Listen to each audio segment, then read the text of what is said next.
Si tu parles, tu mets. Si tu parles, tu mets. Alors, parle et mets. Camarades oh, opprimés. Camarades oh, Opprimés. Camarades oh, Opprimés. Opprimés. Opprimés. Déclaration numéro 001 de l'intersyndicale des syndicats des enseignants du ministère de l'Éducation nationale et Nouvelle Citoyenneté du 24 juin 2025 relative aux évaluations certificatives et les acquis de la commission paritaire de Bibois août 2024. L'intersyndicale des syndicats des enseignants du ministère de l'Éducation nationale et Nouvelle Citoyenneté a tenu une assemblée générale extraordinaire ce mardi 24 juin 2025 à son siège social pour évaluer l'évolution des dossiers relatifs aux évaluations certificatives en cours sur l'ensemble du territoire national et particulièrement dans les zones sous occupation. Après avoir passé en revue l'ensemble de la situation, l'intersyndicale remercie son Excellence Félix-Antoine Tshisekedi Tshilombo, président de la République, chef de l'État, pour avoir instruit le gouvernement de la République de prendre en charge les frais des évaluations certificatives de l'édition 2025 au profit des élèves finalistes des provinces de Nord Kivu, Sud Kivu et Ituri. Néanmoins, l'intersyndicale déplore la léthargie du gouvernement de la République dans le paiement des dossiers suivants. 1. Paiement des intervenants de la province du Nord Kivu, celle du Sud Kivu ainsi que de l'Ituri. 2.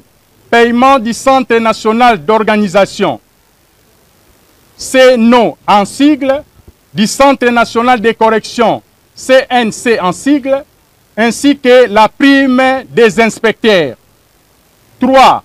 Non-paiement de 50 000 francs congolais pour les enseignants, la prime d'encadrement de la paie et la prime institutionnelle au profit des cadres et agents des services centraux du ministère de l'Éducation nationale et Nouvelle Citoyenneté, engagement pris à Bibois. 4.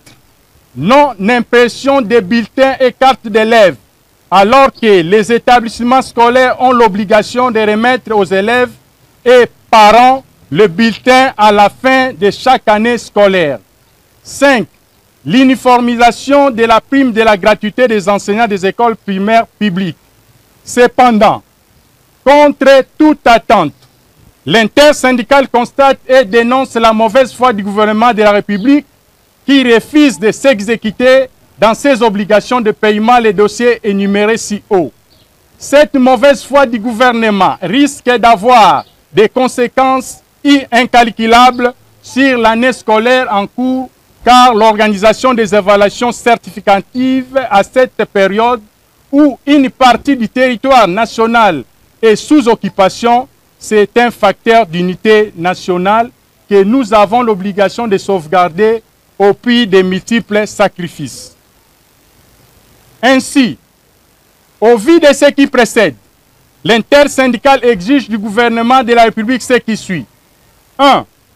Le paiement dans un bref délai de tous les dossiers relatifs aux évaluations certificatives.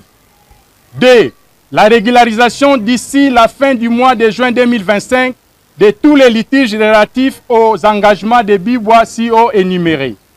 Dans les cas contraires, le gouvernement de la République sera tenu pour le seul responsable de tout ce qui en découlerait et l'intersyndicale se réserve le droit d'initier les actions de grande envergure. Fait à Kinshasa le 24 juin 2025 pour l'intersyndicale de l'éducation nationale, Godefroid Matondo Nzouzi, président et porte-parole.